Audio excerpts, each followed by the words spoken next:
এই বন্ধুরা এখন তোমার জন্য খুব সহজেই বাচ্চাদের জন্য খুব সুন্দর করে একটি ব্যাটারি চালিত গাড়ি তোমরা বানিয়ে দিতে পারো। সেই গাড়িটি বানাতে হলে তোমাকে ফুল ভিডিও দেখতে হবে।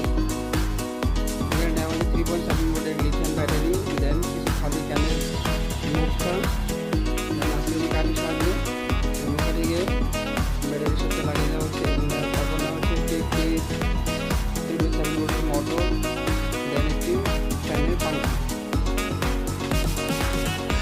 সুইচ আমরা নিয়ে নেব অন অফ করার জন্য, এবং গাড়িটাকে অন অফ করে খুবই সিম্পল কানেকশন। কানেকশনটি মাত্র লাগিয়ে দেওয়া হলে চালু করে দেওয়া হবে। দেখো সুন্দর করে এই গাড়িটি চলতে থাকবে। বাচ্চাদের জন্য সবাই বাসা থেকে একটু গাড়ি বানিয়ে দিতে পারো, বাচ্চারা খুব উপকৃত হবে। আর যদি ভিডিওটি ভালো লাগে প্লিজ চ্যানেলটি সাবস্ক্রাইব করে দিও, তোমাদের হেল্প খুবই দরকার।